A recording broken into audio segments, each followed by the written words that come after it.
Dan Ives has some fresh thoughts on Tesla, but before we get to that, just wanted to remind you of this from late 2025 in November. Microsoft CEO. The biggest issue we are now having is not a compute glut, but it's a power. And it's sort of the ability to get the builds done fast enough close to power. So if you can't do that, you may actually have a bunch of chips sitting in inventory that I can't plug in. In fact, that is my problem today. To which Elon Musk responds sarcastically, if only there was a company that was really great with electricity. And now the former Google CEO, just a few months later in 2026, same issue. Look at the coding capabilities of Claude. It's unbelievable what they're doing. That, and by the way, that's at huge cost, right?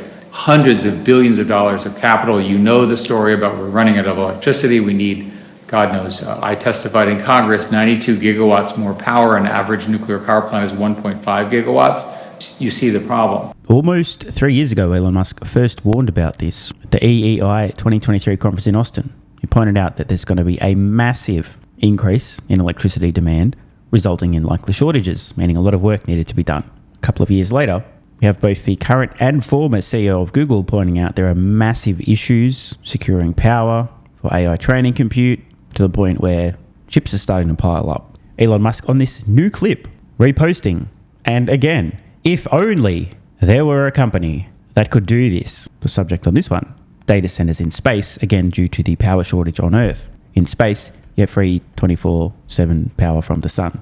And is it just me, or is bro starting to sound a little bit like me? If only there were a company that could do this. Now, as promised, Dan Ives speaking to Amit on Tesla.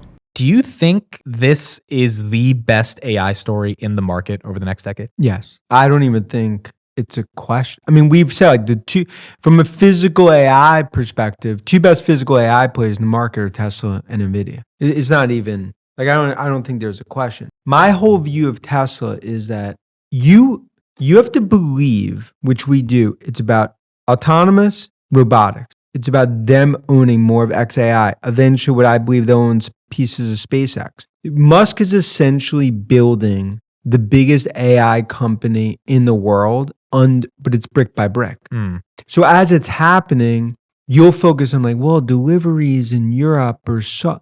Hey, 3 years ago, that was every quarter, right? It's like, what delivery? What are we tracking? What are the shipments? How many ships left the port in Norway? All that stuff, okay? The drones over the parking lots. It's not.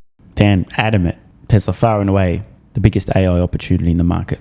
No contest. It's also pretty amusing that he's pointing out just a few years ago, people were hyper-focused, mostly analysts, on Tesla quarterly deliveries in this region and that region, overthinking it.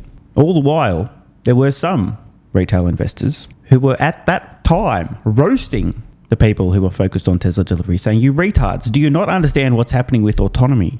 The data flywheel, Tesla's unassailable lead, their general solution here. Why are you trying to estimate Tesla's gross automotive margins over the next few quarters and total vehicles delivered when they're pulling further and further ahead with generalized wide-scale autonomy? I have receipts for days, motherfuckers. I mean, thousands and thousands of videos since this channel was first started. Pounding the table, banging the drum on autonomy. Tesla's data lead, the importance, and how irrelevant vehicle deliveries would be. But Dan is rightly now starting to acknowledge that even the dimwits, who just a couple of years ago were myopically focused on Tesla deliveries and ignoring what was happening with autonomy, are now starting to see what others have been calling out for more than half a decade. So what changed? Well, as predicted, Tesla began operating robotaxis legally, first in Austin, then San Francisco. Still zero major incidents have occurred. And so zero courage and zero testicular fortitude was required to consider the implications of robotaxi, because now we're actually seeing them happening with our own eyes instead of needing to anticipate what was around the corner. In other words, it no longer requires any courage whatsoever if you're an analyst covering Tesla to start modeling the potential implications of robotaxi, because they are now currently legally operating in more than one state in the United States. Prior to then, one did need to have a brain and use it, along with their eyes, to observe the intervention-free drives occurring throughout the United States on FSD supervised. Thousands and thousands and thousands of videos were posted over the last few years. You could see what the software was capable of doing, intervention-free. All you need to do is join the dots. Oh, well, I'm seeing a lot of videos where no one needed to touch the wheel at all. 5, 10, 15, 20, 30 minutes, zero interventions. That could have been a robotaxi. So we've now reached a point, I'll believe it when I see it, where analysts and many skeptical investors have actually been turkey slapped across the face with evidence of actual robotaxis operating legally without a supervisor. So zero courage is now required. You don't need balls to say, well, yeah, obviously Tesla's going to have robotaxis soon, because now they do. The challenge now is the unbelievable levels of skepticism about both Tesla's approach, e.g. no LiDAR, sonar, radar, gaydar, and a total lack of understanding about what it means to have a general solution to autonomy. The narrative was Tesla needs LiDAR, radar, etc. Waymo's light years ahead, they'll never catch up, blah, blah, blah. Vision won't work anyway. Tesla doesn't know what they're doing, Elon's wrong. 2, well, okay, yes, they can actually do vision-only autonomy, but everyone's going to have autonomy at the same time for the same cost, with the same cost structure, at the same scale. So, I mean, Tesla might get a small slice of the pie, but it's not going to be meaningful. Of course, everyone who thinks this, thinks probably not the right word, everyone who believes this is wrong. By the way, that's not arrogant, that's true. They're wrong. So we still find ourselves in the, well, I'll believe it when I see it situation. Here's what's going to happen. After an extremely slow and hyper-cautious rollout, Tesla's fleet of robotaxis will increase from a few hundred, where we are today, to a few thousand, to tens of thousands, to hundreds of thousands, seemingly in the blink of an eye, blindsiding most analysts, traditional investors. They're ultimately going to take the lion's share of the profits globally. Most of those to be had in more developed nations. I wouldn't say, for example, that India and Africa would be the top 2 priorities for Tesla to massively scale their fleet of robotaxis. Eventually, but not initially. And the reasons behind this, Tesla, distinct among everyone else trying to solve autonomy, has a general solution. As I said it a million times, I'll say it again.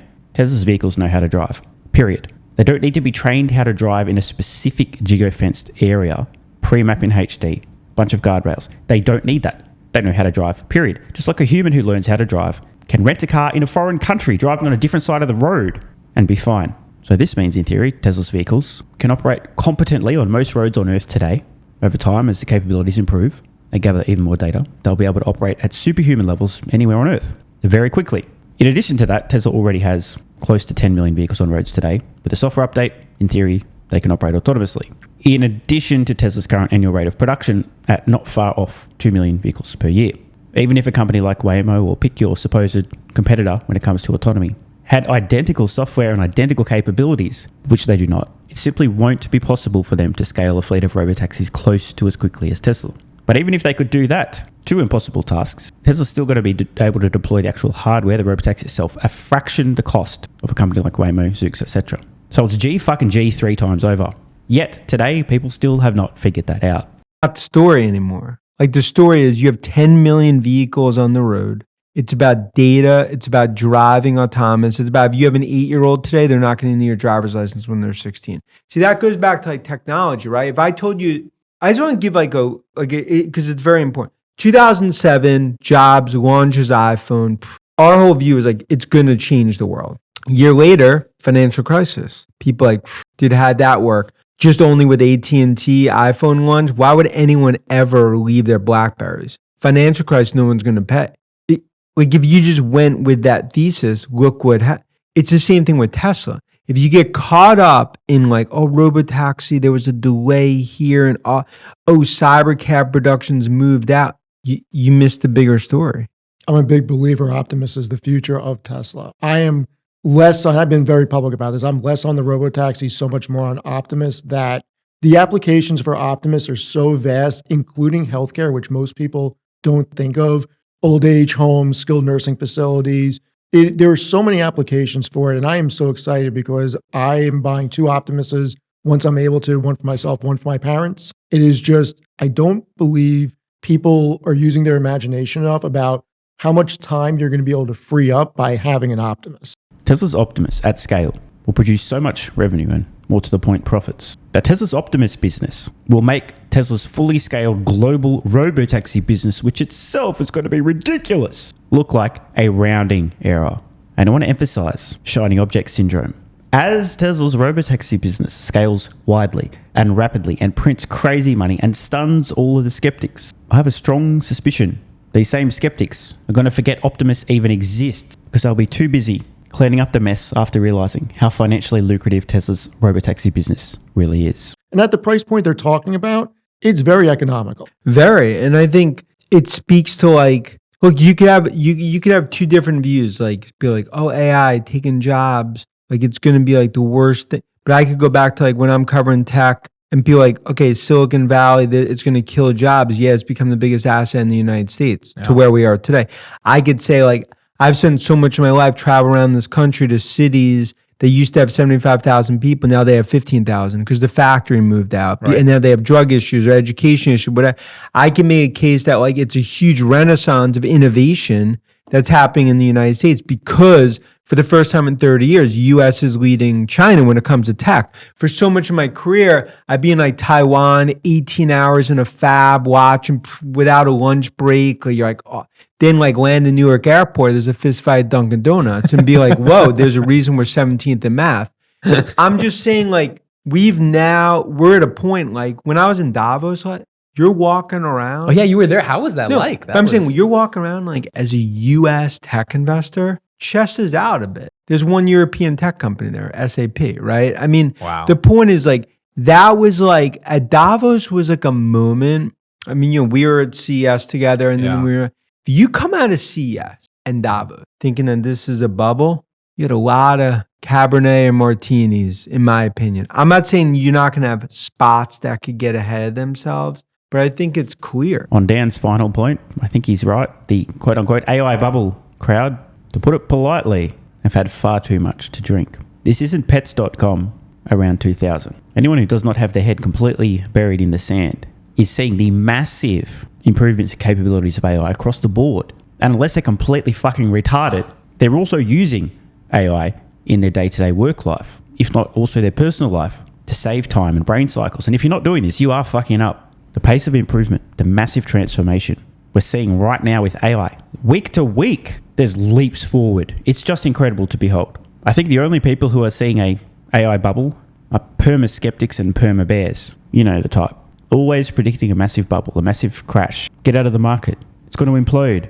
And these people, like broken clocks, are very occasionally right and tend to predict about 420 of the last 5 market corrections. The second half of the 2020s is not the time to be a massive skeptic or a bear. Want more content? Early access? A bunch of perks? Click the links in the pinned comment. AG1 has been part of my daily health protocol for almost half a decade. It's packed full of vitamins and minerals and helps me fill in nutritional gaps while supporting energy, digestion, and immune function. It also has prebiotics and probiotics to promote gut health. I take my health very seriously, and so should you. Try AG1 today by visiting drinkag1.com/SMR or click the link in the pinned comment and enjoy a free welcome kit with vitamin D3 plus K2 and AG1 travel packs. That's drinkag1.com/SMR.